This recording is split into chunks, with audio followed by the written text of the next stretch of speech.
I call today's meeting of the Commerce Committee to order. Members' first order of business today is approval of the minutes for January 9th, 2023. Representative Tabke, would you like to move the minutes for January 9th? Yes, Madam Chair. I move the minutes from January 9th. Representative Tabke moves approval of the minutes for January 9th. Members, any discussion to that motion? Hearing none. All those in favor, please say aye. Aye. Any opposed? The motion prevails and the minutes for January 9th, 2023 are approved. We have one bill on the agenda for today, House File 100. I do want to note that we are prepared to come back later this evening if we are not able to finish member questions, amendments, public testimony. So, Chair Stephenson, the only item, as I mentioned, we do have a quorum present, so we are able to, I should have done that before the minutes. We are all good to go. Chair Stephenson, would you like to move your bill? Thank you. Thank you, Madam Chair. I will move that House File 100 be recommended to be re-referred to the Judiciary, Finance, and Civil Law Committee. Chair Stephenson moves that House File 100 be recommended to be re-referred to the Judiciary, Finance, and Civil Law Committee. Chair Stephenson, I understand you have an A1 author's amendment. Would you like I do, Madam Chair. The A1 amendment makes a couple small changes. It gets the bill in the shape I'd like the committee to consider it. Okay. Members, any discussion to the author's amendment to get the bill in the shape that he would like? Hearing none. All in favor, please say aye. Aye. Any opposed? The motion prevails and that amendment is adopted. Chair Stephenson, to your bill as amended. Members and Madam Chair, I will be brief because there's a lot of people who want to speak today and we want to make sure we hear from them. House File 100 is the bill to legalize adult use cannabis in the state of Minnesota. Members, Minnesotans are ready. Cannabis should not be illegal in Minnesota. Minnesotans deserve the freedom and respect to make responsible decisions about cannabis themselves. Our current laws are doing more harm than good. State and local governments are spending millions enforcing laws that aren't helping anyone, money that could be put to far better purposes. There is a better way where we are honest about cannabis and its impact and model our laws accordingly. Over the last 3 years, we've listened and worked to build a Minnesota-specific model for cannabis legalization. I don't think it's an exaggeration to say that there's no other bill that's gone through as rigorous and complete a process of development that this bill has. It is really novel in that respect. Our bill will create a safe, well-regulated, legal marketplace where Minnesotans can grow, sell, and buy cannabis if they choose to do so. It includes best practices for consumer protection, health, and public safety, and critically, it includes a robust expungement program so that people, and we should be clear that it is disproportionately people of color who have been caught in the criminal justice system due to cannabis offenses are able to move on with their lives. And I am going to leave it there, Madam Chair, again, because we have so many people here who want to speak. Thank you, Mr. Chair. Members, we will move to amendments. There are a number of amendments to discuss today. So first, we have the A2. Representative O'Driscoll, would you like to move and describe the A2 amendment? Thank you, Madam Chair. The A2 amendment moves to strike the word provided in the bill on page 30, line number 10, I should say in line number 10, and to delete lines 11 and 12. And this has to do with restrictions on where cannabis manufacture, sale, and solicitation may occur on this. And so I ask for members' support to clarify that language. Thank you, Representative O'Driscoll. Chair Stephenson, I understand that you have an amendment to the A2 amendment. Would you like to move and describe the A8? Thank you, Madam Chair. I would move the A8 amendment, which is an amendment to the A2 amendment. This amendment removes some places that communities can restrict cannabis from being close to. The current bill has it at nursing homes, union headquarters, and houses of worship. I think that Representative O'Driscoll's amendment is more workable if we are more narrowly focused on schools and daycares, and so I would ask for support on the A8. Thank you, Mr. Chair. Members, any discussion to the A8 amendment to the A2 amendment? Hearing none. All those in favor, say aye. Aye. Any opposed? Okay, that motion prevails and the amendment to the amendment is adopted. Back to the underlying amendment, Representative O'Driscoll, any comment on? Madam Chair, although it's not exactly what I want, it is an improvement in the language. This bill has several stops to go. Perhaps we can provide the committees in the future more information about why it's important to make sure we have the right definition of who is and who is not, or where not we want to have this, I would suggest that members vote yes on the amendment as amended to include, or to improve, I should say, the language on the bill. Thank you, Representative O'Driscoll. Mr. Chair, any comment? Having adopted the A8, I'm comfortable accepting the A2. I'd ask for a yes vote on the A2. Members, any further discussion to the amended A2? Hearing none, all in favor, please say aye. Aye. Any opposed? The motion prevails, and the amendment as amended is adopted. Now to the A3. Representative New Brindley, would you like to move and describe the A3 amendment? Or is somebody else going to offer it? I think, Madam Chair, I will move the A6 amendment when we get there. Okay. Will somebody be offering the A3 today? Madam Chair, I can offer the A3 Okay. amendment. All right. The A3 amendment before Representative New.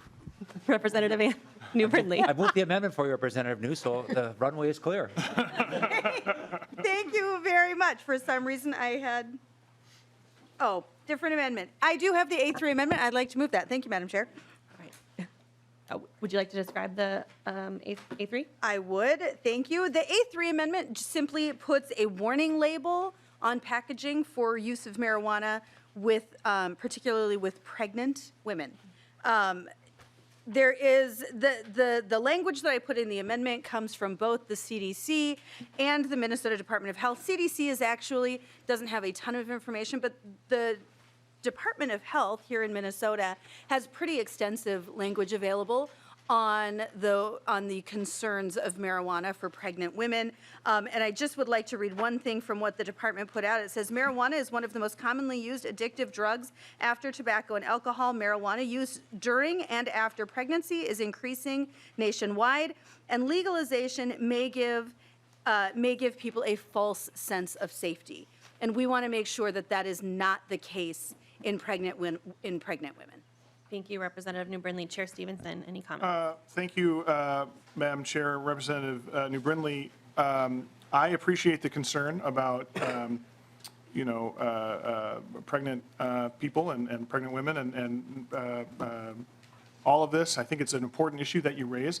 I think that the language that you are prescribing here, though, I'm not sure it's entirely accurate and based in science, the specific language here. And the specific concerns that you are warning people about. And I also don't necessarily think that it's a good idea for us to be specifically writing into statute what warning labels should be. I think that warning labels should be based on science and should be determined by scientists and not politicians. Having said that, I do think that there's a place for us to figure out a way to make sure that you're concerned about making sure that people have good, solid information about, the health impacts of substances they're consuming before they, before they consume them. I think we can get there. So what I'm going to ask members to do today is adopt this amendment, but with the understanding that we've got 12 committee stops left on this bill, and we're going to keep working on this. And so, Representative New Brindley, I know you're on a couple committees that probably are going to see this bill again down the road. I'm just going to tell you that the language will probably look different at the time you see it next in committee than it looks coming out today. And we can keep working on that and talking about that, because I think that I have concerns about this language that you're proposing, but I'll take the amendment for today so that we can continue having the discussion. Representative New Brindley. Thank you, Madam Chair, and thank you, Chair Stephenson. I appreciate the willingness to work on this. I would just like to be clear that the language in the amendment does come directly from the Minnesota Department of Health. I mean, I'm reading from what the Department of Health says, and marijuana use during pregnancy impacts fetal brain development, increases risk of low birth weight, preterm birth, and stillbirth, and it also very directly from from MDH. THC can pass to the baby through the bloodstream into placenta and breast milk. THC can be detected in infants' urine for 2 to 5 weeks after exposure. THC is stored in fat, so it could continue to expose the baby over time. So I appreciate the willingness to work on this, but I hope that, Chair Stephenson, that we don't water this down and that we make sure that whatever we do very clearly indicates the risks to pregnant women. Thank you, Mr. Chair. Representative Stephenson, any further comments? No. Okay. Members, any discussion to the A3? Hearing none. All in favor, please say aye. Aye. Any opposed? The motion prevails, and the A3 amendment is adopted.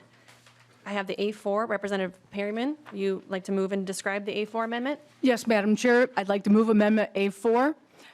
Quite simply, it says that it's about events, possession, and prohibition, or prohibiting at outdoor events. And it just basically says an owner or an operator of a private establishment or the host or organizer of an event may prohibit the possession of cannabis flower, cannabinoid products, hemp-derived consumer products on premises of the establishment event. So basically, what it's saying is giving a choice to these individuals, the vendor, the owner of an establishment, to be able to make their own decisions if they will allow cannabis products on the grounds or in the establishment when they are promoting and having an event. And as we know, in the summer, we're outside a lot. We enjoy that, and would like to move this that would give a choice to those individuals. Thank you, Representative Perryman. Chair Stephenson, comments?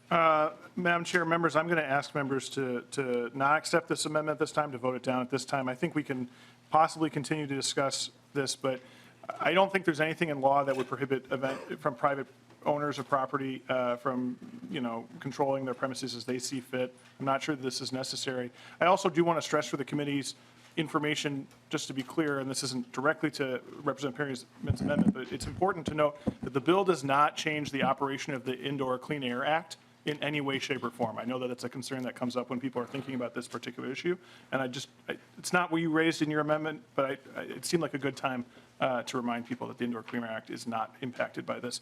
I also am troubled by Section B in particular in terms of the trespass language, which is another reason why I'm not comfortable with this language at the moment. But as I keep saying, we have 12 more committees and we can keep talking about it. So as it stands, I'd ask for a no vote. Thank you, Mr. Chair. Members, any further discussion?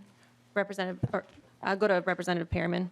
I just would like to encourage the thought of church festivals, events like this that go on in Minnesota that are largely attended by families, children, all kind of individuals, and that I just encourage you to think of this outside the realm of all kind of events that Minnesota Quality Events stand on and are part of our summer events with everyone involved.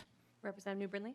Thank you, Madam Chair. And I would just make the point that, as Chair Stephenson said, he doesn't believe that the law would prohibit this from happening, in which case we should just put the safeguard into the bill. Thank you, Madam Chair. Members, any further discussion to the A4 amendment? Seeing none, all in favor, please say aye. Aye. Any opposed? No. The motion does not prevail, and the amendment is not adopted. On to the A5. Representative Farr, are you offering the A5? Yes. Okay, thank you. Madam Chair, I'd like to offer the A5 amendment.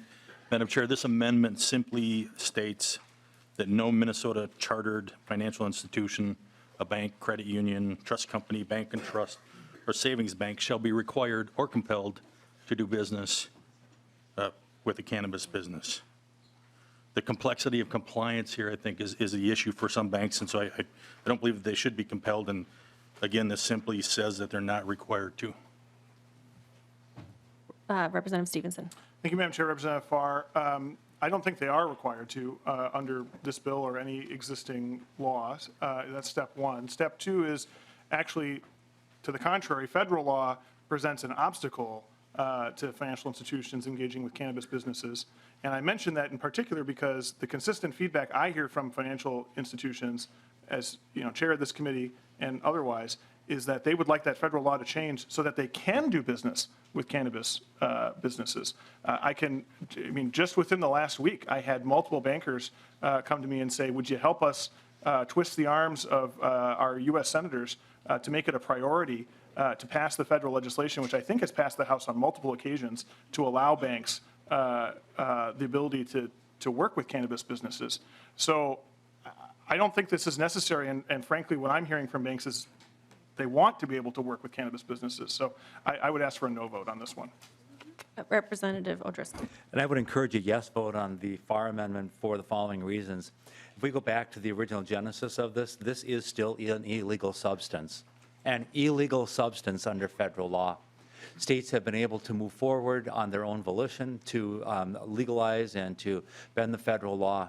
At any point in time, the federal government could turn around and say, we are going to change our mind and we're actually going to enforce the law on the Schedule 1 item here. Why I think the FAR amendment is very appropriate is if states are going to be moving forward and legalizing the use of this particular product, what's going to stop the state from requiring those state chartered financial institutions from doing business with those particular businesses, even if they choose not to? Great amendment, Representative Farr. Your experience in the industry is well noted here today. Thank you. I encourage a yes vote, members. Members, any further discussion to the A5 amendment? Seeing none, all those in favor, please say aye. Aye. Opposed? No.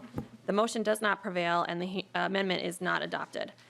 I have the A6 amendment. Representative Dotseth, will you be offering the A6 today? I will. Thank you, Madam Chair. I'm speaking in regards to House Number 100A6. It's in regards to the adverse effect of secondhand smoke. I ask that we do a further study in regards to the consequences that may result from the secondhand smoke from the use of cannabis product, AKA marijuana. I think a point would be point number one would be lung and respiratory effects, long-term effects of lung and respiratory.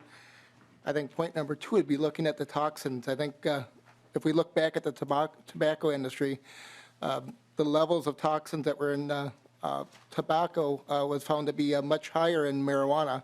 So I ask that further research be done into that. I think point number three, we really need to look at the THC compound. It's found in marijuana. I think the psychoactive effect, which is a high, how that's going to have a long-term effect or even a temporary effect on people in the surrounding nearby area while that is being used. I think point number four would be looking at more research needing to look into the secondhand effect of our children, how that's going to have a long-term effect and a short-term effect on our children. Thank you, Madam Chair. Thank you, Representative Dotseth. Chair Stephenson. Thank you, Madam Chair. Representative Dotseth, you know, one of the unfortunate consequences of the prohibition of cannabis over several decades is it really prevented a lot of good and needed research on cannabis to being done. And that, I think, was an error that we are paying the consequence for. And it's really unfortunate that people who were so dead set against cannabis blocked even research being done for decades. Research is a good thing. We should be able to look into the scientific basis for things. I think that's kind of what I was saying about Representative Brindley's amendment, is that I think that that's another area where when I read the CDC website, the Department of Health, what they noted to me was that there was an absence of good research in this area because of the federal prohibition for a long time. You're proposing another report be added to a section where there are several reports and several research. I think it's a good thing. I think this is a good one to add. I support the amendment. Thank you. Thank you, Mr. Chair. Members, any further discussion to the A6? All right. Hearing none, all in favor, please say aye. Aye. Any opposed? The motion prevails, and the A6 amendment is adopted. I have the A7 amendment. Representative O'Driscoll, would you like to move and describe? Yes. Thank you, Madam Chair. I move the A7 amendment, and just a little bit of background on the A7 and what we're attempting to do here. In the state of Minnesota, if you are a vendor and you are selling tobacco products, or you are a vendor or a proprietor that is selling alcoholic beverages and the like, and you fall behind on your property taxes or miss other fee payments that are necessary, your license to be able to sell and distribute product is suspended until such time that you are made current again with those various entities. And there seems to be a real desire to move the use of this particular product forward, and we should be simply treating this in the same vein that we do with alcohol and other and tobacco or other physical altering substances. And so the amendment says basically that those ideas, and so I encourage a yes vote on the A7 to bring this in line with what we do with other regulated products here in the state of Minnesota. Thank you, Representative O'Driscoll. Chair Stephenson. Well, thank you, Madam Chair, and Representative Driscoll, to the very last thing you said. I don't think this does bring it in line with respect. I think that the liquor posting laws look different than this. I think that this is an idea worth considering, and having a similar structure to what we do with liquor and other products is maybe something we could work on together. Your amendment, though, would treat cannabis different than liquor in a few different respects. And so I'm not going to accept it today, but, the bill has to go through the tax committee. And I think by then, we can maybe have a better, more robust discussion about how this works. So I'd ask for a no vote today. Any further discussion? Representative O'Driscoll. Thank you, Madam Chair. Representative Stephenson, sometimes amendments are offered with the idea of continuing to get work. And so, Chair and Representative Stephenson, I look forward to working with you on this, because if we are going to have these different regulated products, we should have tighter rules and regulations. And again, what we are constantly told by the private sector is different rules for different products, for different things at different times. If there can be some standardization, that's going to help the industry as well. And we can just take a look at what has happened after last session with what I'll call the edibles, and I'll just leave it as such. Thank you, Representative O'Driscoll. Members, any further discussion to the A7 amendment? Hearing none.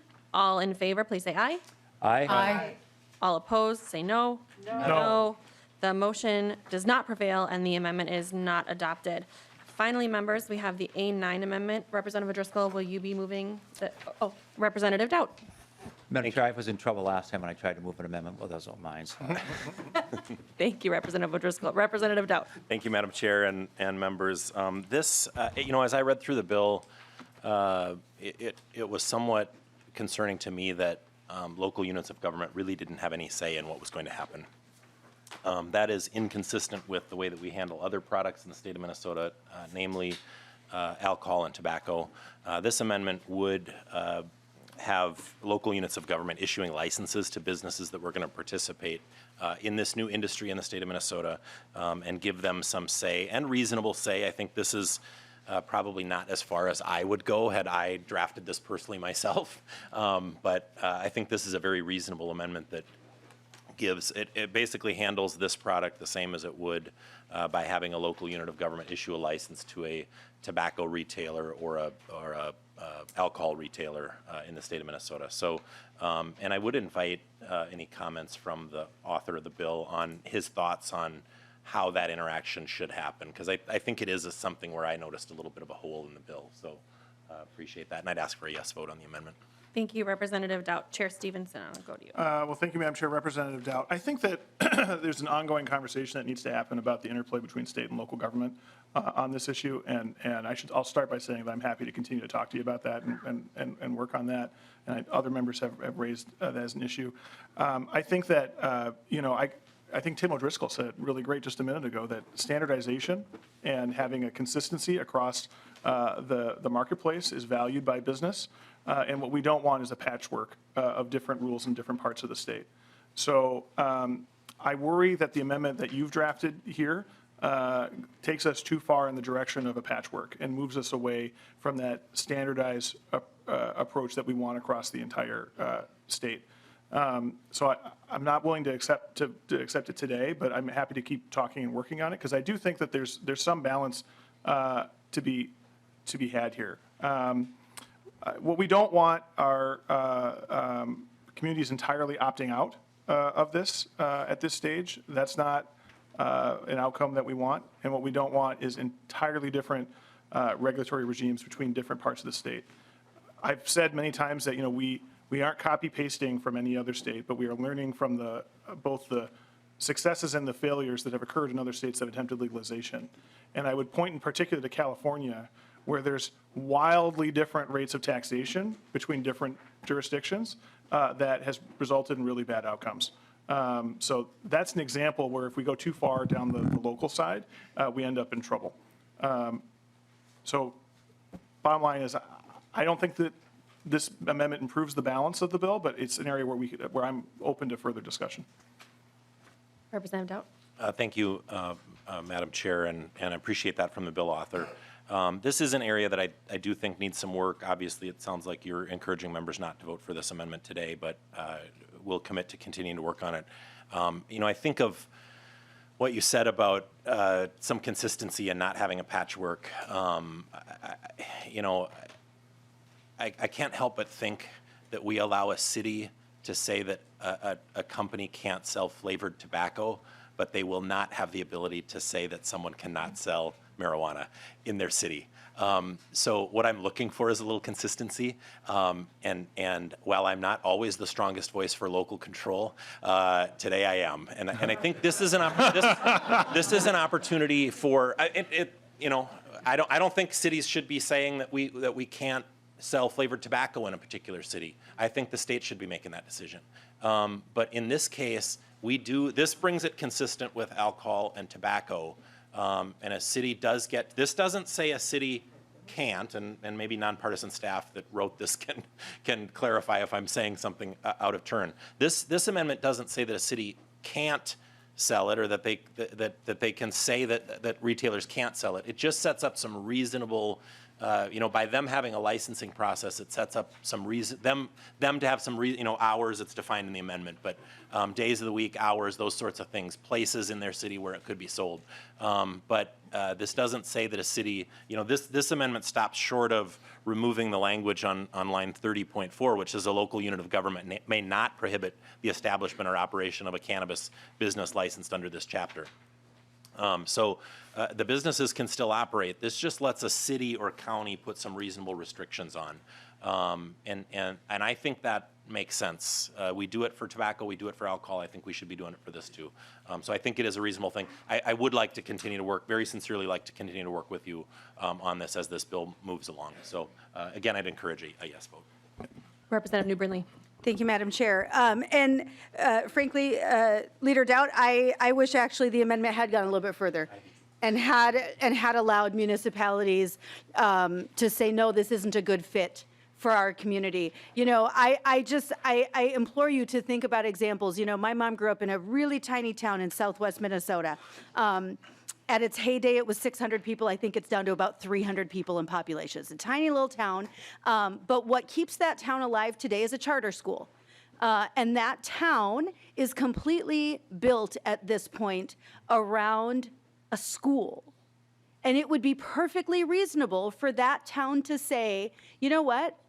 Marijuana is not a good fit for our tiny little community. And that community should be able to deny that. That community should have that level of control to say our identity at this point is a school, and we should be able to say no to this. So I hope that you will think more about that moving forward. Thank you, Madam Chair. Representative Kraft. Thank you, Madam Chair. Representative Stephenson, coming from a city that just, on the city council that just went through developing a process to deal with low-potency edibles, I'm very interested in this amendment and the spirit of which I'll be voting no, but I'm interested in participating in working through this because I think there are some important local control issues here. Chair Stephenson. Well, I actually agree with Representative Doubt that there shouldn't be inconsistency about flavored tobacco opt-outs, and I'm looking forward to voting with him when we bring the flavored tobacco ban bill to this committee and vote it out, and we can vote in favor of that statewide ban. Together, you actually, in the opening amendment, the author's amendment, we brought this bill into conformity with the flavored tobacco bill, so it is consistent there. Look forward to voting with you on that. And I also will note that we did also adopt an amendment today that Representative O'Driscoll offered that should address the concern you have, Representative Brindley, about the school in the community in southwestern Minnesota, you know, where you will be able to, that community will be able to say we don't want a dispensary within 1,000 feet of that school, and even if that means it can't be in the town because the town is so small, they will be able to adopt that amendment. Having said that, we don't allow communities to opt out of selling any other substance that you can't be like, well, we're not going to do prescription drugs in our community. Sorry, no Tylenol in this town. We're not going to any other substance. So we're not going to have opt-outs here, and I'd ask members to vote no. Thank you, Mr. Chair. Any further discussion, members, to the A9 amendment? Representative Doe. I just want to be clear again to the bill author. This bill would not allow a community to opt out, or this amendment. This amendment does not do that. So, Thank you. Mr. Chair, any further? No, that's fine. All right. Members, any further discussion to the A9? Hearing none, all in favor, please say aye. Aye. Opposed? No. The motion does not prevail, and the A9 amendment is not adopted. We will now move to public testimony. I am comfortable speaking on behalf of all my colleagues when I say that we are thrilled that Minnesotans are able to join us again in person here at the Capitol as we consider a number of bills this session. Today, we have nearly 30 people signed up to speak, so we will be holding testimony to closely to 90 seconds. There will be an alarm that goes off. I don't intend on interrupting you. As long as you hear the alarm, wrap up your comments. Otherwise, I will have to interrupt you, and we'll move on to the next testifier. We do want to make sure that everybody who signed up has the opportunity to speak today. When your time has expired, that timer will sound. Please sign in with the pages before you leave the room today. So first on the list, I have Angela Dawson, followed by Veronica Alfaro. Oh, Representative O'Driscoll. I think we're going to do just what I was going to ask. If you're going to talk about who's at the bat and who's on deck, maybe get a few people lined up so we can expedite things and get people signed in and keep things moving. Thank you, Madam Chair. What do you think on this one? Absolutely, thank you. And third on the list is Jeff Brinkman. So if you just want to prepare yourself. Ms. Dawson, please come to the table, state your name for the record, and proceed with your testimony. All right. Good morning. Thank you, Madam Chair. My name is Angela Dawson, D-A-W-S-O-N. I am a fourth-generation reclamation farmer. My family has been farming and cultivating on these lands for the last several generations. And I am also the co-founder of an organization called the 40 Acre Cooperative.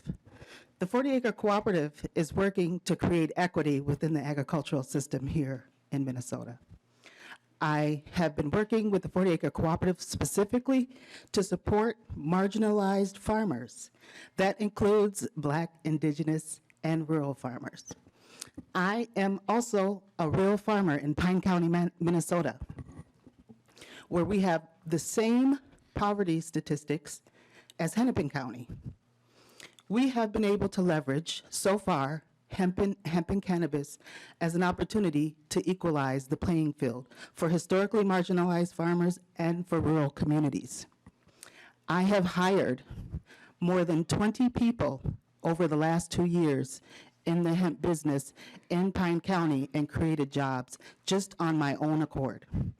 Not only am I asking for a more safe and regulated market for adult use cannabis so that I can continue to support our farmers and our communities in the co-op and our surrounding rural communities, but I'm also asking for better access and equity to capital markets.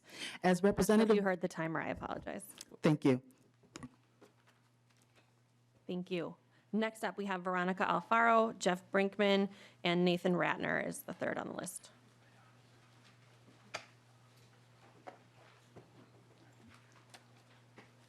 Hello, my name is Veronica Alfaro, and I am the owner and operator of Minnesota Essence. We are a small Latino-owned, woman-owned cannabis company based out of Eagan, Minnesota. Our purpose is to promote mobility in a natural and purposeful way through education, cannabis, movement, and self-care, while also destigmatizing the plant at the same time. We have mainly created topicals until more recently, until the law changed, creating our first THC product.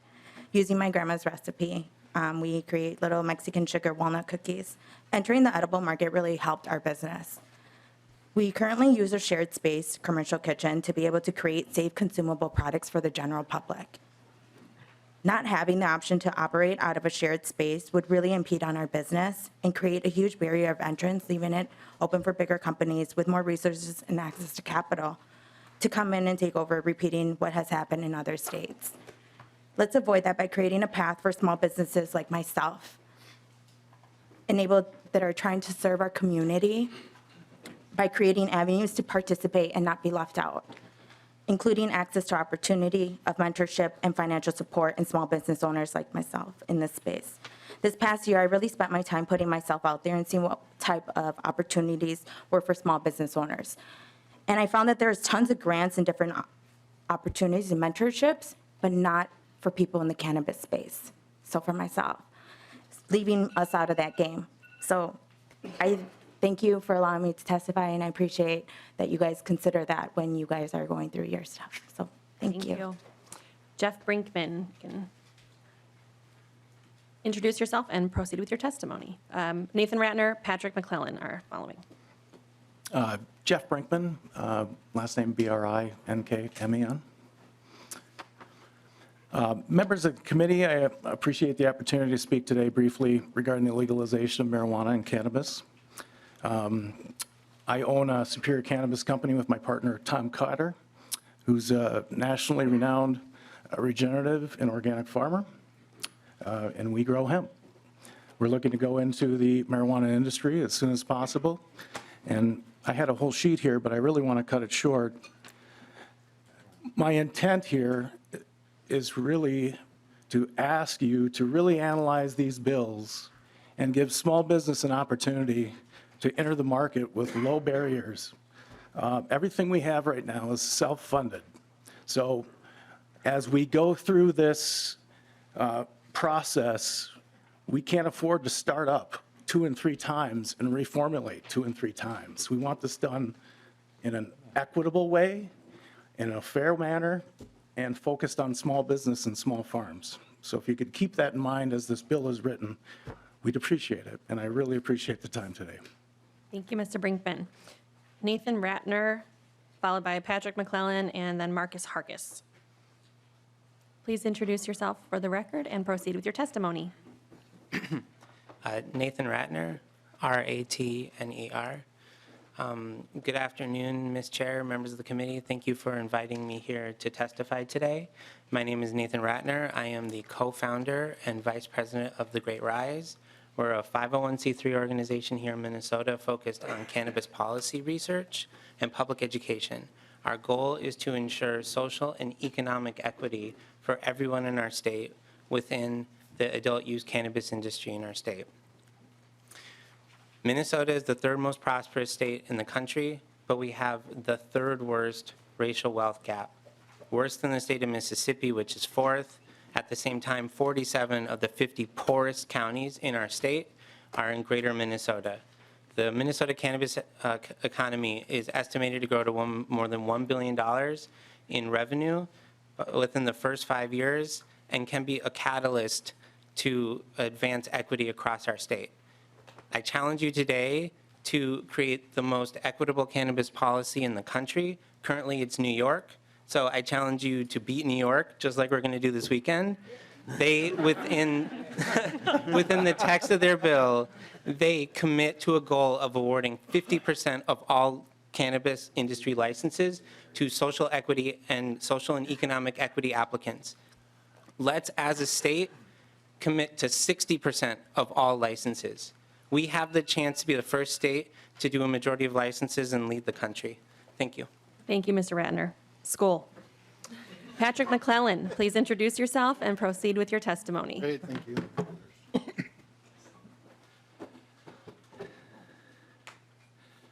My name is Patrick McClellan.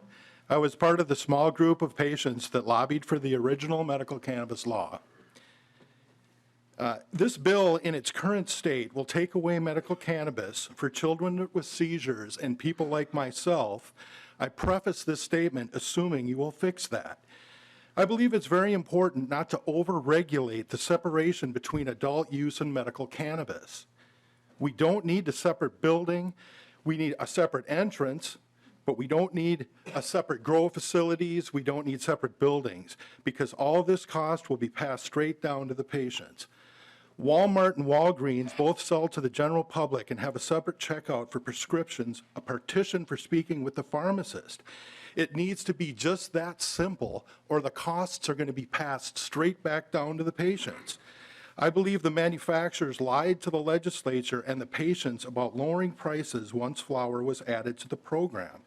Because of this, full legalization and more medical licenses is our only hope for local entrepreneurs who will choose patients over profits.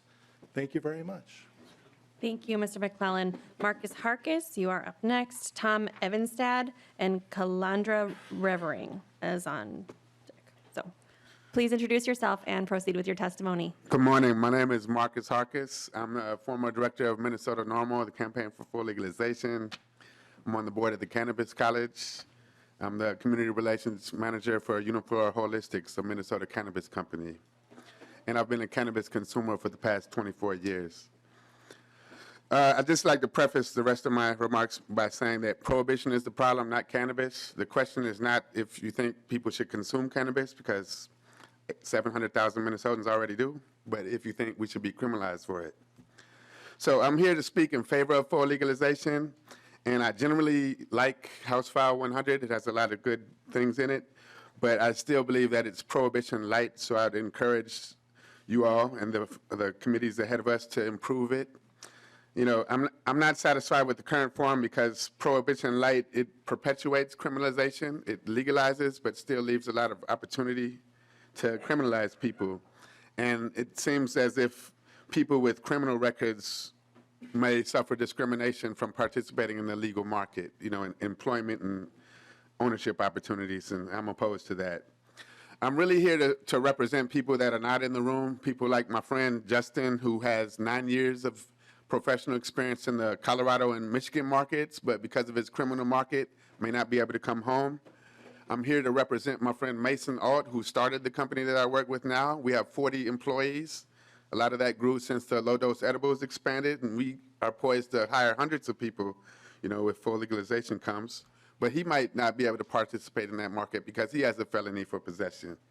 And I'm here to, honestly, represent my herb man who loves cannabis, he respects cannabis, but he's afraid that he'll be shut out of the legal market. Thank you, Mr. Harkis. So, yeah, I just want to encourage us to create pathways from the illicit market to the legal market.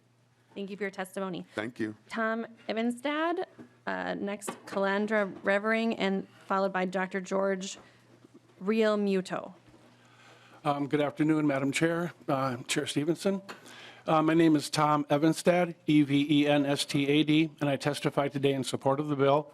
I'm a current enrolled patient in the Minnesota Medical Cannabis Program, and I testified at the sole medical cannabis hearing that Representative Carly Malin had. My belief is the citizens would be better served with the 8% tax revenue going towards infrastructure, mental health beds, affordable housing, daycare relief, drug treatment, cannabis education and research, opioid prevention, and the state patrol instead of regulatory fees and reparations that are already in the licensing provisions. Get the regulatory fees from the $17.6 billion surplus instead of the taxes generated from the cannabis sales. Unless the bill terminates the state's medical program, legalizing cannabis will force the big pot monopoly to finally reduce the highest prices in the nation that have forced patients to other states like Michigan, where the prices average 8 to 10 times cheaper, or the illicit black market where people have been shot dead over trying to obtain cannabis. I strongly urge the committee to add language prohibiting law enforcement from using the "I smell weed" ruse, the same way that Illinois has post-legalization. I've personally been victimized by the confiscation ruse. If racial disparity and equity is truly a concern, add the Illinois provision. Minnesota deserves adult recreational use cannabis as a far safer alternative to alcohol that has taken too many lives, including the life of my own nephew, Matthew Thomas Campagnoni, to a drunk driver. Alcohol and tobacco are both far more dangerous, so let's end the hypocrisy and let's legalize it. Thank you. Thank you. Calandra Revering, I apologize if I said your name wrong. Calandra. Please go ahead with your testimony. Thank you. I've been researching and actively working to open a cannabis business since 2019. I have visited over 40 dispensaries across Nevada, California, Illinois, and Arizona, all spending my own money. This bill can provide minorities and women-owned businesses to open and operate successfully. Across the U.S., approximately only 20% of cannabis businesses are owned by women. The percentage of minority women is even lower. One of the key challenges for women looking to start a cannabis business is lack of access to capital. If they do find an investor, the women-owned businesses often receive less funding, fewer resources, such as mentorship and strategic guidance, not like their male counterparts. What has ended up happening is states have created more limited license models. It's become much more expensive to get in the game. the model often favors people with more money, like white men, and not people like me. I believe this is an opportunity for Minnesota to be a leader in improving these statistics. One more thing. As a criminal defense attorney, I want to give you a glimpse of the effect of marijuana convictions. The loss of a job you've worked for in 10 years and the loss of your pension, the loss of the right to vote, the loss of housing. If maintenance comes in your apartment and sees marijuana, you will be evicted. A ticket on your record for possession of marijuana. This affects families, and I hope you take the opportunity to amend the bill to include people like me. Thank you for your testimony. Dr. George Realmuto, followed by Rihanna Buchholz and Alex Hassel.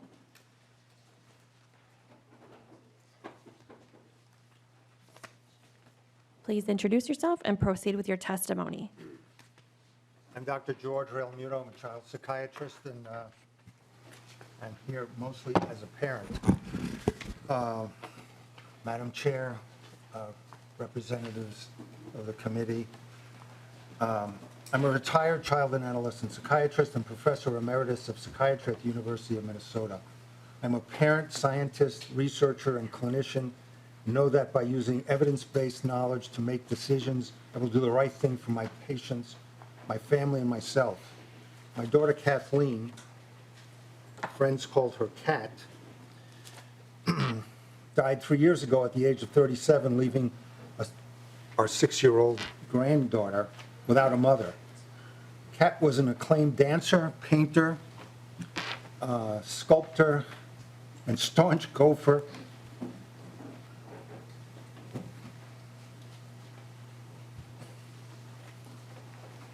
Excuse me. Staunch gopher basketball and football fan.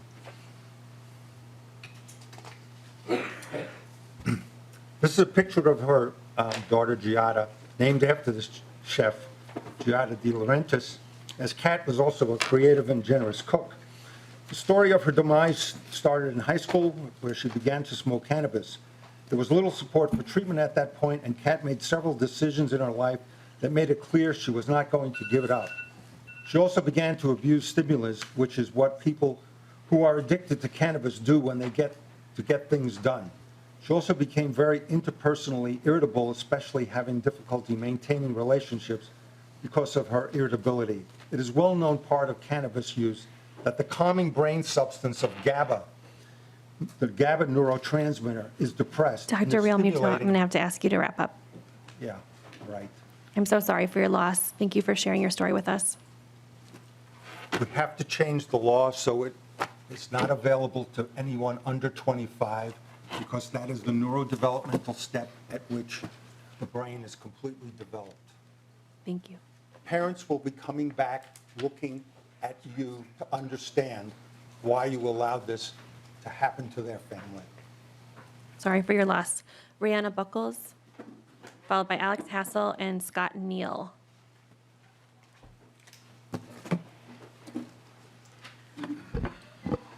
Good afternoon, Madam Chair and members of the committee. My name is Rihanna K. Buchholz, and I'm the Legislative and Coalitions Director for Americans for Prosperity here in Minnesota. I'm here to testify on behalf of the cannabis legalization bill and reiterate the importance of its passage. Legalizing the use of recreational cannabis will unleash a new era and a step forward in our state, allowing individuals to take advantage of an emerging market while smothering a black market that is untaxed and unregulated.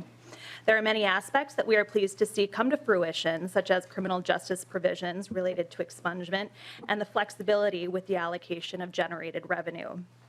While we are overall supportive of the legislation, we also see areas for improvement, namely a reduction in the sales taxes. The goal of this legislation should be to stifle and eventually extinguish the illicit market. High taxes will negate this objective, upholding the black market as a preferable alternative. Second, we advise against over-regulation. Businesses and individuals that opt to enter the market should be able to do so without overly burdensome mandates and unnecessary barriers that inhibit growth and innovation. We look forward to this next chapter where individuals can prosper while maintaining their rights and freedoms, and where goods and services will be available for commerce legally without the fear or restraint of a failed prohibition. Thank you. Thank you, Ms. Buckles. Alex Hassel, Scott Neal, and then Heather Backus. Please introduce yourself and proceed with your testimony. Thank you, Madam Chair and members of the committee. My name is Alex Hassel. I'm here on behalf of the League of Minnesota Cities, representing 837 cities across the state of Minnesota. Cities have spent considerable time this past year working to put reasonable regulations in place for the THC edible products that were passed last session with a very narrow regulatory framework, with many implementing licensing ordinances or temporary moratoriums as we seek more guidance and oversight by the state. We're glad to see the edible products included in House File 100 and brought into much more substantive regulatory framework. However, the current draft of House File 100 lacks meaningful involvement and no authority or oversight by local governments. The enforcement of adult use cannabis will fall heavily on local governments and will be a significant time and cost burden.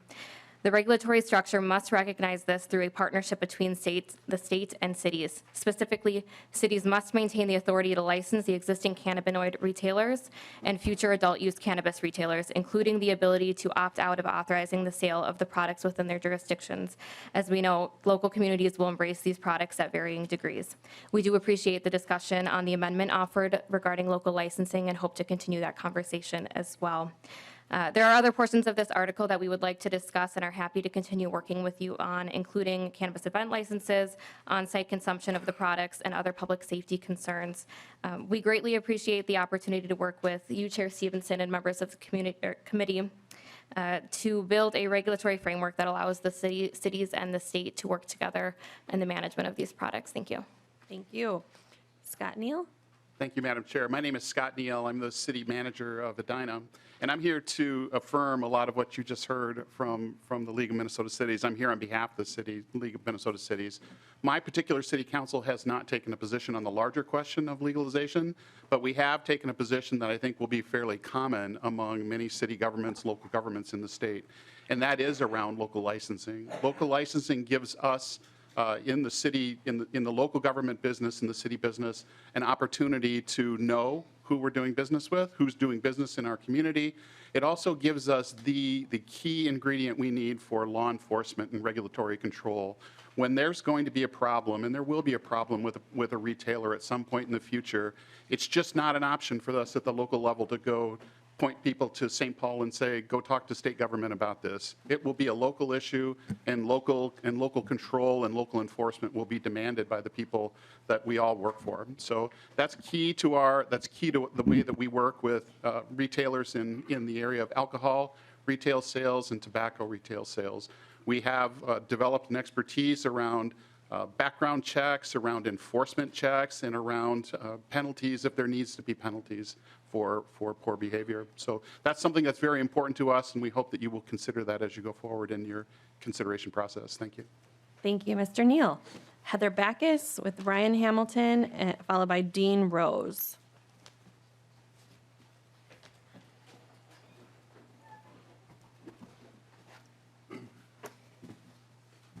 Mr. Chair and members of the House Finance Committee and Policy Committee, thank you for allowing me to submit my written testimony opposing Cannabis Bill HF 100.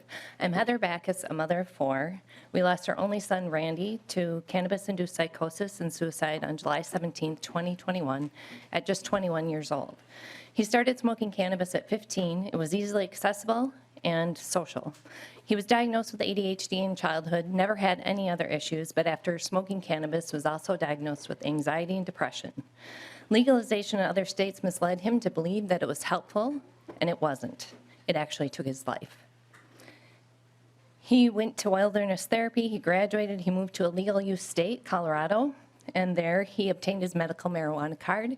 He sold to other children, he sold to other humans, bought it at a tax discount, and it was every guardrail you had in place didn't work. Over time, he became increasingly paranoid, grandiose, delusional, and experienced full-blown psychosis in March of 2021. He went to a brief stint in treatment. On April 2021, he had a gun in his right-hand pocket that was registered, and he said, he was going to take his life. He didn't commit suicide that night. He went to Denver Health, was put on a 72-hour hold, and told he didn't have a bed available, so he had to leave in 24 hours. So every guardrail you put in place failed. 6 years after beginning his cannabis use, he took his life on July 17th of 2021. He sent us a text and said he was trying to quit. 45 minutes later, he sent a text and said, "I'm sorry. I love you. I love my dad. I wish I would have been a better person." He died because he thought he was mentally ill. He was sick. He was grandiose. He was delusional. He had hallucinations. What you're putting in place is not safe. Do your research on the amount of THC in products and protect our children. Protect our human family. The cost you endure will be extensive. So sorry for your loss, Mrs. Backus. Thank you for sharing your testimony. Ryan Hamilton is next, followed by Dean Rose and Rich Neumeister.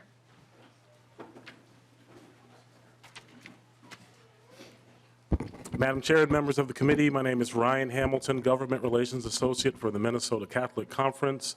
The Minnesota Catholic Conference is opposed to House File 100 in its current form. Minnesotans are good-natured. When given an opportunity to right a wrong or help or make life better for a neighbor, they step up.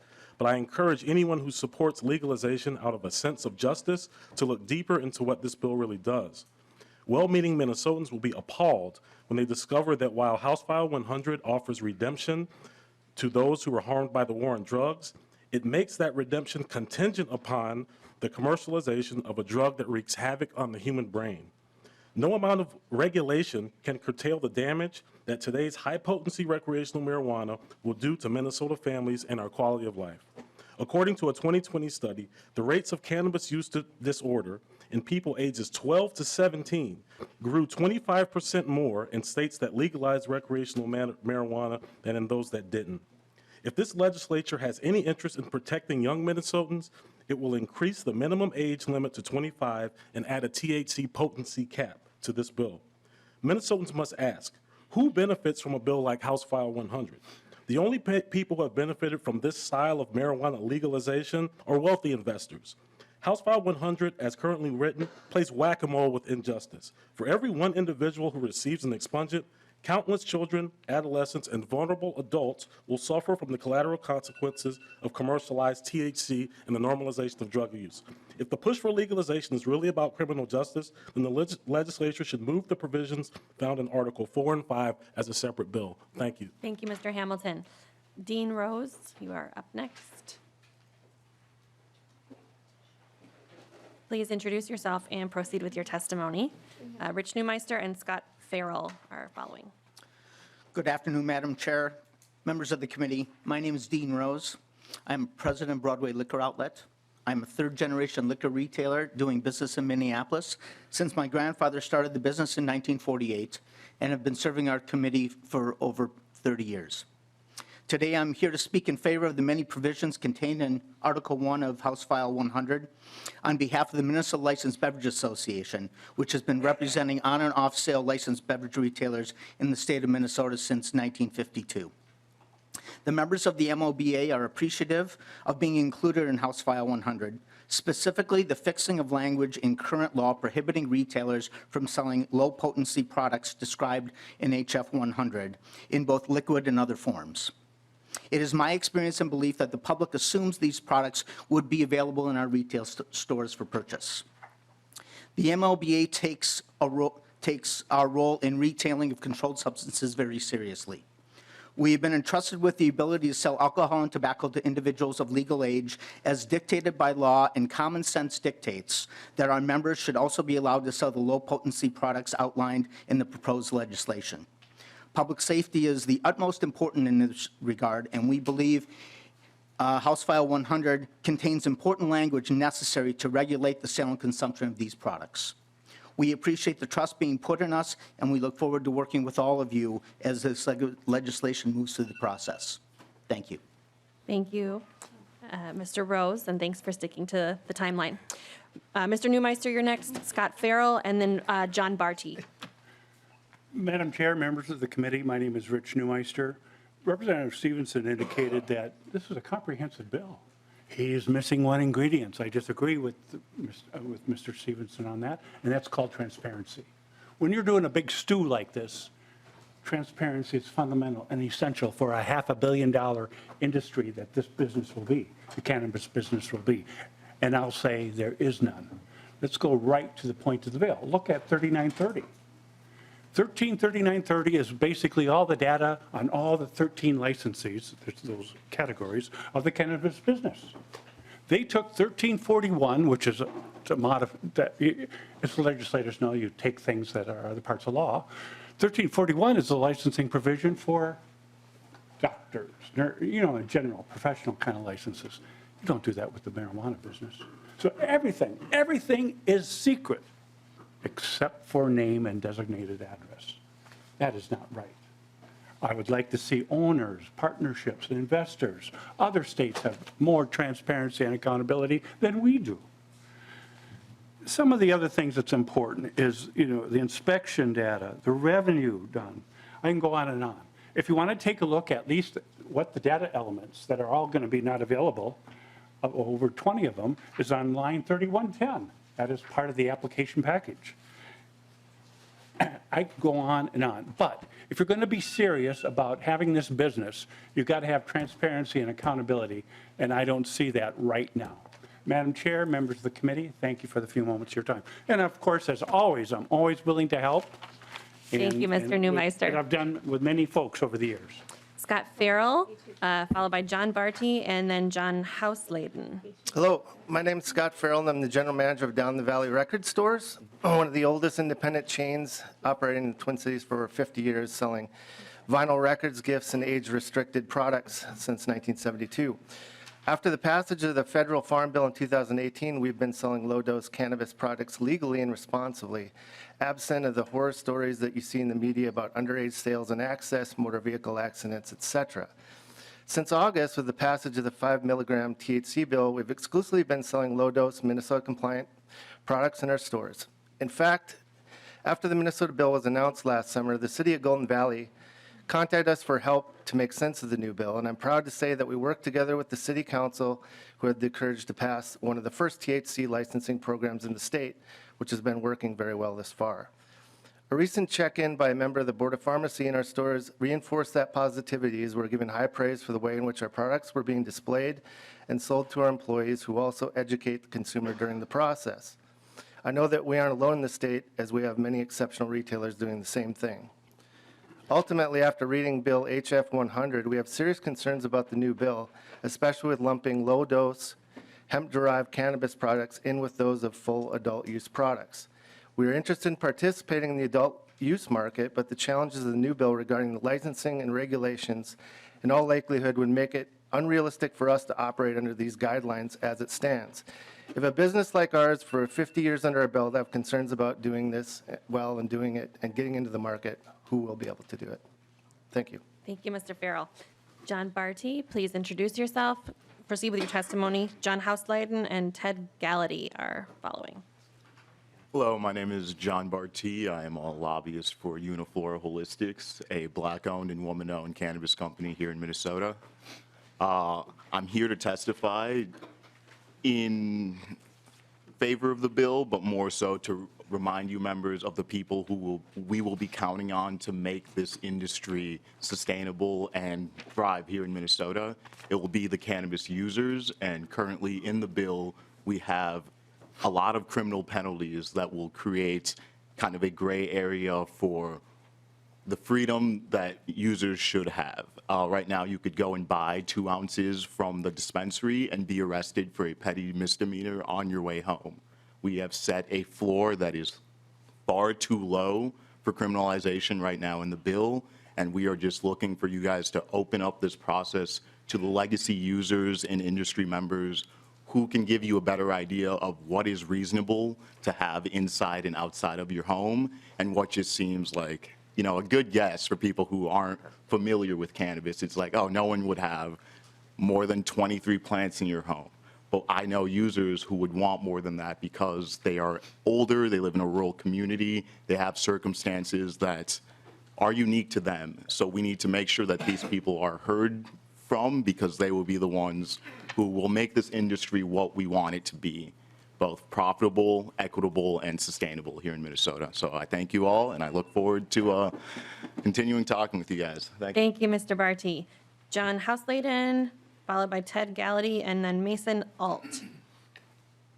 Good afternoon. I'm John Houselayden, President of the Minnesota Trucking Association, and here today to oppose House File 100 in its current form.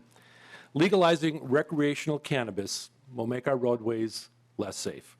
Speeds are up, law enforcement is understaffed, and there are no reliable roadside tests to assess impairment. How can putting more cannabis-impaired drivers on the roadway make that situation better? Data from Colorado shows traffic deaths where drivers tested positive for marijuana increased 138% since legalization. Minnesota faces a shortage of 8,000 truck drivers. Truck drivers are federally prohibited from driving while under the influence of any Schedule I drug. House File 100 will increase the likelihood that persons will consume cannabis and pop positive due to confusion and misinformation. Once positive, they will be relieved of duty, likely never to drive a truck again. A recreational user of cannabis may not want to be a truck driver today, but in the future they may. And the cannabis lifestyle will make it nearly impossible for them to ever pass a pre-employment drug test. An MTA member with operations in Minnesota and Colorado reports their ability to recruit new drivers in Colorado has become significantly harder due to one thing: cannabis. The applicant simply can't pass the pre-employment drug test. Our driver shortage will only grow worse if this bill becomes law. We stand ready to be subject experts with you on the impacts on highway safety and workforce, and we urge you to vote no on House File 100 in its current form. Thank you. Thank you, Mr. Houselayden. Ted Gallaty, then Mason Alt, and Sean Eber. Hello, my name is Ted Gallaty, G-A-L-A-T-Y, and I am the owner-operator of two businesses. We are working on a third business in Wisconsin. We are hemp growers. We've grown industrial hemp through the Minnesota Department of Ag since 2018. We were an early adopter. We started selling CBD with THC in 2019. It met the legal requirement. It still meets the legal requirement. So why I'm here is I do want to testify. I'm glad that we aren't really talking about this as a recreational bill, because marijuana is not necessarily recreational. Alcohol is recreational. Tobacco is recreational. There's no health in those two products. Cannabis, on the other hand, we have an endocannabinoid system. No one can deny that. No one can say we don't have that. We also have cannabinoids produced by the body. And we have receptors in our brains and in our spinal column and throughout our immune system and throughout the body, okay? So this is a health issue, actually. I don't know why we don't talk about that. We don't restrict vitamin C in foods. We need to start talking about this, what it is. We've had a relationship with this plant for 10,000 years. Obviously, it's something that we need to continue with. We shouldn't have had this probationary period from 1937 until now. And yeah, I'm passionate about it. I have family members that take it. I have community members. I have people that come into my businesses. All they do is get better. Why? Why are we having this discussion? I do believe we need regulation. I don't want to see it in minors. The prefrontal cortex does develop until age 25. I will acknowledge that. And if a youth gets a high dose of cannabis, they can have a psychotic break, and that can have repercussions throughout their lifetime. But we need to have an educated, informed discussion, and that's what we do. We're Hemp Maize Minnesota. We educate and inform the public. We will also be expanding to Wisconsin because the legislation kind of pushed us to do that last year. So if you have any questions with that, please come see me. Thank you very much for your time. Thank you. Mason Alt, introduce yourself and proceed with your testimony. Then Sean. Oh, all right. Thank you for letting us know, Mr. Harkis. Sean Eber, and finally Ryan Satt. Good afternoon, Madam Chairman and the members of the committee. My name is Sean Weber, spelled W-E-B-E-R. Mr. Weber, I apologize for the typo. No problem. I actually started a cannabis company in late 2018 as a means to help friends and family that were stigmatized by cannabis, did not meet the medical conditions of the medical cannabis program, and simply just found it unaffordable. And so what I did is I was working with companies out west, bringing in products to disseminate to friends and family. After about a year, it actually turned into a full-time job when I left my corporate position.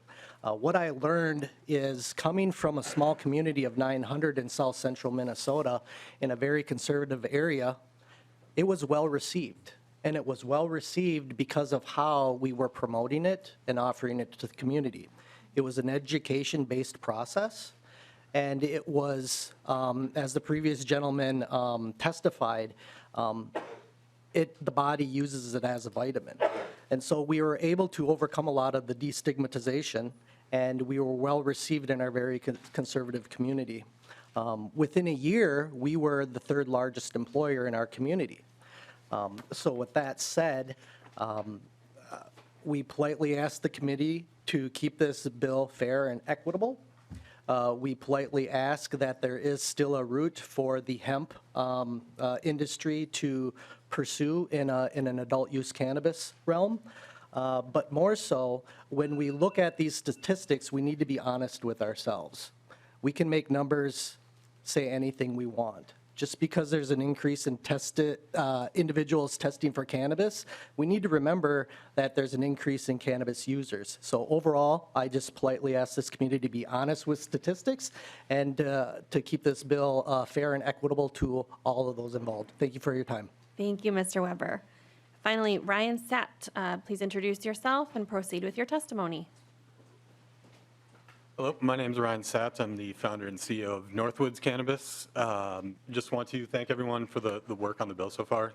We have worked in Michigan, New Mexico, Colorado, all over the country consulting with caregivers.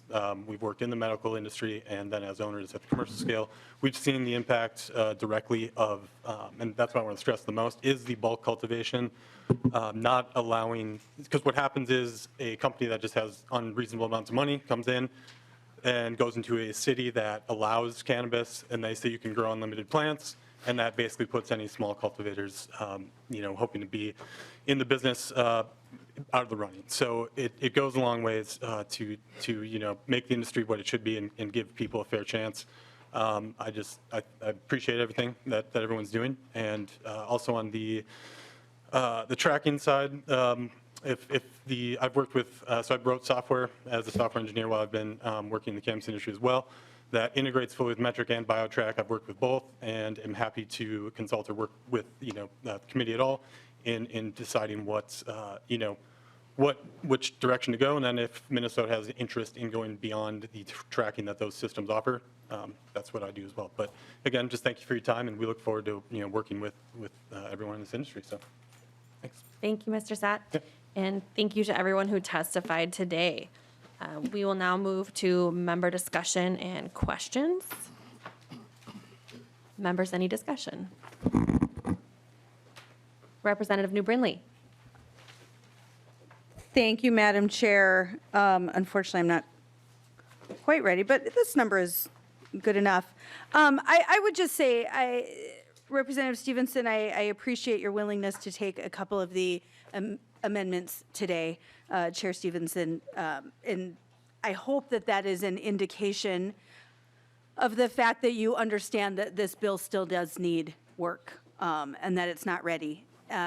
We are aware of the constraints of committee time, and so we were pretty selective in just offering a few amendments to the bill. However, there are still significant concerns and problems with other areas of the bill. Just for example, on page 26, it addresses family daycares and that family daycare providers can allow the use of cannabis on their premises outside of daycare hours. And of course, the concern there is that then cannabis is on the premises. It's on the premises, and then in the morning or whatever, children are also on the premises. And there isn't really, there are not clear parameters around that, and I think that that's just inviting dangerous situations. I would also address on page 29 the licensing issue. This is significant. The bill prohibits an annual licensing fee, and the reality is we use licensing fees to pay for the administration of the licenses.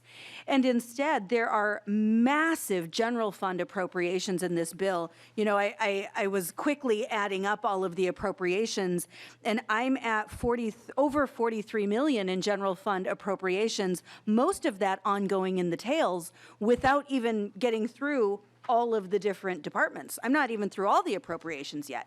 This is a massive appropriation, and we have no idea what the tax revenue is going to be. We don't know yet what the tax revenue will be, but we do know what the very significant expenditures for the state are going to be. And we're not even collecting annual fees for licensing. This is really unusual and a very strange carve-out. I'm not sure why we would do that. And in addition, we've talked about the local issue, for liquor stores, et cetera. There is local licensing for those things. And different municipalities charge different fees for that. And they do so based on their needs. Along with bringing alcohol suppliers into a community, they also bring additional public safety needs into their community. And those needs are in part addressed through that additional revenue that comes through those licensing fees that have been prohibited in Article 1 of this bill. It's really unusual to function on that level, and it really puts individual communities in a tough spot, because one thing I did not see in the appropriations is funding for communities to deal with those public safety needs. There's funding for state patrol, state level functions, but not for individual municipalities. And those are the folks who are going to take on the brunt of that potential cost. I would just add one more concern in Article 1. And again, I could go through a litany, but I understand time constraints. It talks about the criminal background checks and the criminal history check required. And it doesn't actually require the federal background check, only state. It's permissive to do a federal background check, but not required. And that seems to leave a significant hole in potential safety issues moving forward. Like I said, we addressed just a few issues via amendments today, and I am sure we will do much more of that as this bill moves through the committee process. But on every page of this bill, I see significant concerns on how we are moving this forward. And I will be voting no on this bill today. I don't think that's a surprise to anyone. But I hope, Mr. Chair, that you are sincere in your commitment to make real changes to this bill. I would also just point out that we didn't ask for a single roll call on an amendment today. And it's because we're not trying to play politics with this bill. We're trying to make it better. We are trying to do things that will keep Minnesotans safe and that will keep our communities safe and keep that local control of communities. And I hope that was taken with the intention that it was given. We really do want to make sure that if this is happening, that we are doing this in a way that protects Minnesotans. Thank you. Members, any further discussion? All right, I apologize. Representative Niska is next on the list. Thank you, Madam Chair and Chair Stephenson. I have a question about the duty that's placed in the Office of Cannabis Management in 13, line 30. They're given the duty to end the illicit market in cannabis, and the worst thing you can do is give someone a responsibility to do something without the authority, without the actual tools to do it, and so.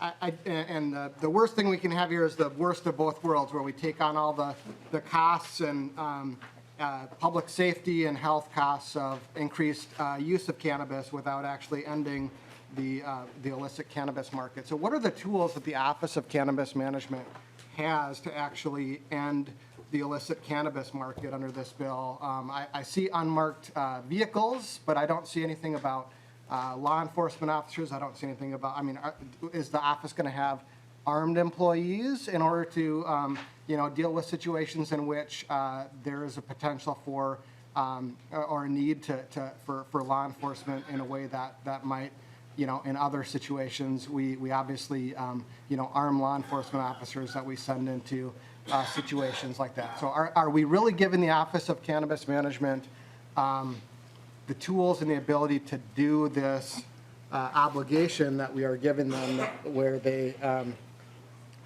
must, the office must eliminate the illicit market for cannabis flower and cannabinoid products, as the bill states? Chair Stephenson? Madam Chair, Representative Niska, thank you for the question. I will answer it both as a lawmaker, but also, as you might know, a working prosecutor. When the legislature is not in session, I work as a prosecutor handling felony level criminal cases. Your question suggests to me that you think that, because you're asking about armed law enforcement and other things that to me suggest a law enforcement or criminal justice approach to eliminating the illicit market. If we could eliminate the illicit market through a criminal justice and armed law enforcement approach, we would have already done so. That is what has been the design, goal, and practice of not just Minnesota government, but federal government for decades. And it is not working. And I don't believe it will work. So the strategies you're asking about are not the strategies that I think move us from an illicit market into a legal and regulated market. I believe that if we create a legitimate marketplace with robust consumer protections that is convenient and affordable, that people will choose to participate in that legitimate market, consumers will choose to participate in that legitimate market as opposed to participate in the illicit marketplace. And so the way that we are going to accomplish the elimination of the illicit market is not by pursuing the same strategies that we've tried for decades and doing them not as hard, because, I mean, I think the whole point of the bill is to legalize the substance. So clearly we're not going to do the same thing we've been doing for decades, but to try a different approach, and one that I think has a much higher likelihood of being successful. Representative Niska. Thank you, Madam Chair, and Representative Stephenson. I appreciate the position that bringing some businesses and consumers into a legal market may move some over, but the experience in other states is that there still is an illicit market that exists, and there was testimony about the level of taxation and about the difficulty of licensing, and there are a lot of tools that deal with those suppliers or market participants who want to be part of the licensed market. The question, again, and I don't think I heard an answer to this, is, and we see it in other states that are trying to license and regulate in this area, that there still are actors who don't want to participate in that and grow it on their own and sell it in the illicit market transactions. So if the office does have the duty to end that, not just to reduce it or something like that, but the statutory duty to end it, what are the tools that they have to deal with that part of the illicit market, the people who aren't even applying for licenses, who are just trying to completely avoid the regulatory process at all? What can the office do about that under your bill? Chair Stephenson. Madam Chair, Representative Niska, you may not have liked my answer, but I did answer your question. And that's fair. I mean, we don't have to see eye to eye on this. I mean, the goal, and let's be clear, among the duties are promoting public health and welfare, protecting public safety, eliminating illicit marketplace for cannabis flower, meet the market demand. These are, the duties that we are imposing upon this board, the things that we hope to accomplish through this bill. Different states have had different levels of success in eliminating the illicit market and creating a legitimate market. And as I have said repeatedly, I think we are trying to not make the same mistakes that some of those other states have made. We have all new kinds of mistakes that we're going to get to make here in Minnesota, right? But, I think we have made a choice here about taxation and licensing fees that's entirely consistent with what we're trying to accomplish here. And we heard Representative Brindley talk about her concern about not having licensing fees. And I mean, there's a very clear reason why we didn't do that. And it's exactly for what you're articulating here. Our taxes are much lower than they are in many other places, and we don't allow local governments to tax for exactly the reason you're articulating here. And frankly, the taxes maybe should be even lower. And that's a conversation that we can have. But this is trying a new approach for Minnesota to eliminating the illicit marketplace. Representative Niska. Thank you, Madam Chair and Representative Stephenson. The part of the question that I don't think was answered was whether the office has any law enforcement tools, any armed officers, anything beyond unmarked vehicles. And it sounds like the answer to that is no, that they don't have any of those tools. But it's not just about us having a policy disagreement. That's the part of the question that I don't think you've answered yet. So am I understanding your answer correctly on that? Chair Stephenson. Well, Madam Chair, Representative Niska, I'm looking over at our able House Researcher, Ben Johnson, to make sure I don't answer this correction incorrectly, and I'll let him answer it if I do.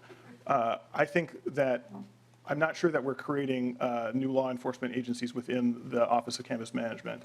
The state of Minnesota has a lot of law enforcement resources they can bring to bear on these issues. I know that firsthand from my day job experience. I'm not sure that that's the problem here. And I don't know if Mr. Johnson wants to correct me that I've overlooked something in the bill. Mr. Johnson. Madam Chair, Representative Stephenson, Representative Niska, and other members, it is correct that there are no specific law enforcement hires within this bill. The Office of Cannabis Management would be empowered to enter into interagency agreements with other agencies, for example, the Department of Public Safety as needed. The bill also contains fairly extensive civil penalties for the types of sales that you described. Those begin page 26, line 30. Illegal sales can be addressed through enforcement processes through a civil practice that would involve substantial fines ranging from as low as $1,000 for an illegal sale up to $1 million. Representative Niska. Thank you, Madam Chair. And Representative Stephenson, I guess I'd like to shift gears a little bit on asking about the power and decision-making we delegate to the Office of Cannabis Management under this. So it obviously delegates some rulemaking authority, but also some discretion on licensing businesses, approving products, labeling. You accepted an amendment and with the idea that you were going to give them some guidance on labeling. And so I understand what the oversight might be in rulemaking, that there might be an administrative hearing process, but what is the oversight or judicial review or about the products that they license, the grants that they issue, whether they're actually meeting the criteria that are laid out in the statute? And, this could come from either direction, right? A different governor could appoint a different director of the Office of Cannabis Management who has a very different view about whether this bill is a good idea or not. And so I'm curious about what is the process for us making sure that the Office of Cannabis Management actually does what the bill says it needs to do, both in terms of maybe approving products that the bill says it shouldn't approve, or not offering grants that the bill says it should offer, or not giving a number of licenses that the bill tells it to do. Thank you, Representative Niska. I will go to the chair, but I also do want to note that we are coming close on time. So after the chair answers your question, if you have any final comments, then we'll continue with discussion. Mr. Chair. Yeah, thank you, Madam Chair. And I'm going to, in the interest of time, direct that correction directly to Mr. Johnson. Mr. Johnson. Madam Chair, Representative Stephenson, Representative Niska, I think the short answer to that question is that there are reports required to be given to the legislature. So if the concern is what information needs to be given to the legislature, there are reports. We can talk offline about what's in those reports, and if you feel that that's insufficient, I'm happy to work with you on a future amendment. Representative Niska, any final comments? Two final comments. One is that my concern more is about, with that is, who has a remedy or something like that in order to actually force the director of cannabis management to do what the bill says that they should do, not necessarily reports to the legislature. And the final concern, and Madam Chair and Representative Stephenson or Chair Stephenson, you can address this if you want. I am concerned that page 35, line 22, the requirement that the director give points for a diversity plan potentially is buying us federal constitutional liability, equal protection liability if the state is directing private actors to engage in racial classifications or something else that would be potentially violative of the federal Constitution. And so,